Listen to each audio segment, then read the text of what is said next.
Powered by the Montana Television Network. Montana This Morning continues on Montana's News Leader. Alabama Republican Senate candidate Roy Moore held his first major public appearance since being accused of inappropriate behavior with teenage girls. I'm in Adobe with why he says there is a spiritual battle going on in American politics. And closer to home, Republicans say they have a way to fix the budget shortfall without raising taxes. Democrats say the plan won't be good for Montana. The political maneuvering in Helena also coming up. Good morning, Southwest Montana. Thanks for joining us. 6:31. Our top story this morning, Roy Moore, Alabama's embattled GOP candidate for the U.S. Senate, says he's not stepping aside. He spoke Tuesday night in his first major public appearance since being accused of inappropriate behavior with teenage girls. Top Republicans say if Moore doesn't step down, even if he wins, it's unlikely he'd hold the office long enough to serve. CBS's Hannah Doba is in New York this morning with the latest. Republican Senate candidate Roy Moore will not drop out of the race, despite a growing list of top names from the GOP calling for him to do so. Speaking overnight to would-be supporters at a Baptist church in Alabama, Moore briefly touched on accusations that back when he was 30, he pursued teenage girls.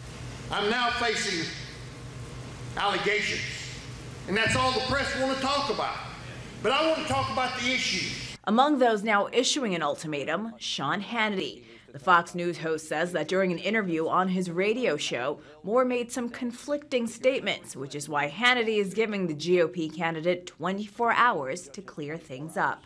You must immediately and fully come up with a satisfactory explanation for your inconsistencies that I just showed. You must remove any doubt. If you can't do this, then Judge Moore needs to get out of this race. Senate Majority Leader Mitch McConnell said Tuesday that if Moore wins, he'd almost certainly face immediate expulsion based on ethics issues. McConnell then floated the idea of Attorney General Jeff Sessions as a write-in alternative. Obviously, from a Republican point of view, we would hope to save the seat, and that might require a write-in, and all of those things are under discussion. Moore's response via Twitter: the good people of Alabama, not the Washington elite who wallow in the swamp, will decide this election. Hashtag ditch Mitch. Hannah Doba, CBS News. Now, in another twist to this saga, some voters in Alabama have been receiving a robocall claiming to be from the Washington Post.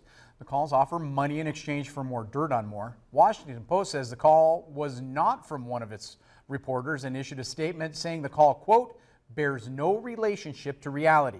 We are shocked and appalled that anyone would stoop to this level to discredit real journalism, end quote. That's a story that's not going to be going away for a while, Matt Elwell. Wow, what a soap opera. Maybe these cold temperatures will go away after a while. It will go away. It's not far, no, that's exactly right. Temperatures are very bitter this morning in some areas, and we have the wind chill that's really impacting a good portion of the area as well. Temperatures into the single digits for West Yellowstone, Belgrade, Butte. We do have some teens and 20s out there as well, but our skies are relatively clear to start the morning. We'll probably see the clouds really picking up into the afternoon. We should top out into the mid to upper 30s for today. Cold start to the day. We are looking at the possibility of some more moisture heading this direction. Detailed forecast coming up.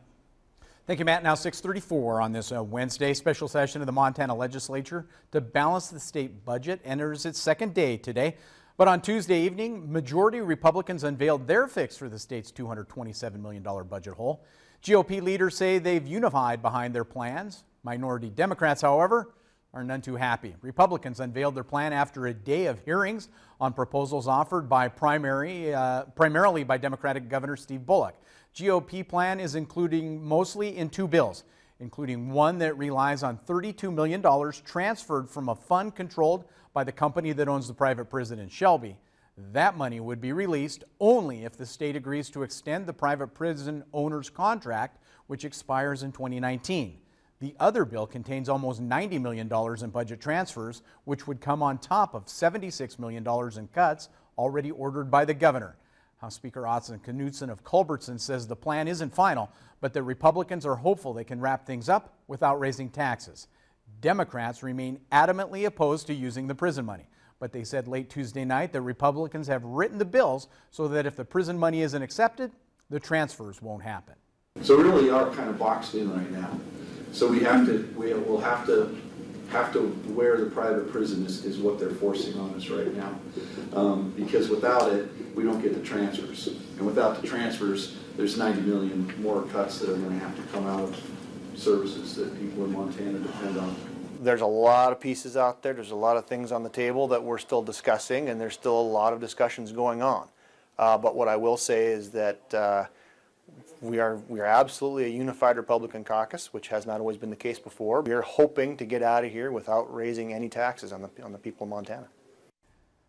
Governor Bullock did not comment on that plan Tuesday night. GOP leaders say they hope to finish up the special session today or tomorrow. We'll continue to follow updates on that.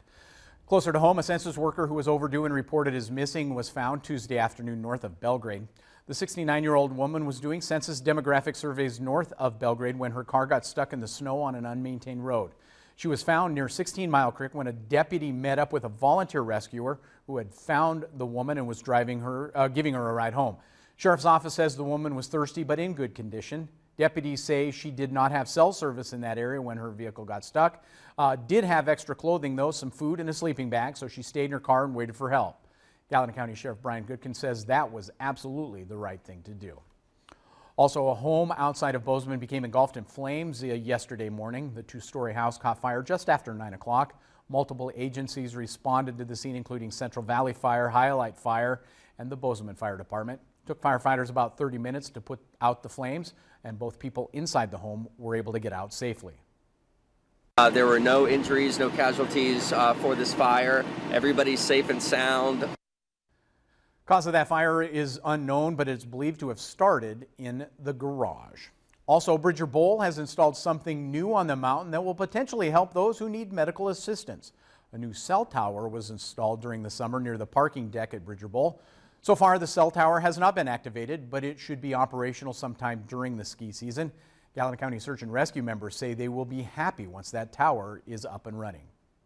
We're obviously happy that people will have the opportunity that if they're in trouble or hurt, they can call 911 and we can get there quicker. We don't have to wait for somebody to drive down to the base mountain, find a place where they have cell service on the ridge. So our ability to deliver that service just before the sun goes down as opposed to getting the call after dark makes us happy. We like working in the light. We like working earlier rather than later. It's better for us. It's better for the people that are injured. We're told as of right now the only company occupying the cell tower is T-Mobile. Verizon has shown interest, but Bridger Bowl isn't sure if AT&T wants to also use that tower. Well, we're one day closer to Cat Grizz game. Local law enforcement preparing for game day. MTN's Morgan Davies takes a look at how both local agencies and campus police are teaming up to keep fans safe. Police are expecting about 19,000 extra people to be in town this weekend. And although they want everyone to enjoy themselves, there's a lot that goes into making sure that there are no issues at the game. It's going to include, canine dogs sweeping the stadium prior to the game. That's going to include riflemen outside the stadium just in case anything bad should happen. And it's going to include bag checks and wanding as people move into the stadium. With the game being sold out, MSU police will receive additional help. MSU's police department is cooperating with as many as 11 other agencies, fire departments, police departments, ambulance services for security, not only at the game, but also partnering with the local law enforcement for extra patrols this weekend. Bozeman police say they're gearing up for all of the people hitting the downtown scene. We provide extra staffing. We utilize law enforcement from around the area, including the Gallatin County Sheriff's Department, the Highway Patrol, and our department to add resources downtown. We commit a whole group of people, including a supervising sergeant, just to the downtown area. Captain Beltkamp adds that the amount of activity that happens each year depends on a lot of factors, including the weather and, of course, who wins the game. In Bozeman, Morgan Davies, MTN News.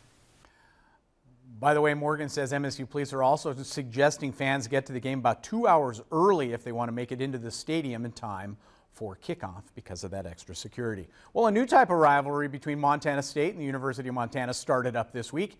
MSU's paper, The Exponent, has challenged UM's paper, The Kaiman, to see who can get more Facebook likes by 10 p.m. on Saturday.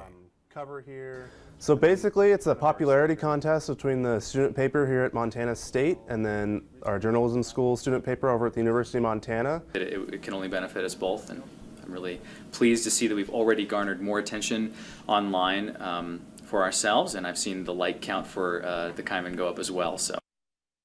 I love that. By the way, the winner of the competition gets a $1,000 from First Security Bank. Good luck to both in that one. We're going to take a quick break here on Montana This Morning. When we come back, our own Matt Elwell goes on special assignment with the folks at the Gallatin National Forest Avalanche Center as he tells us their work much more than just playing in the snow.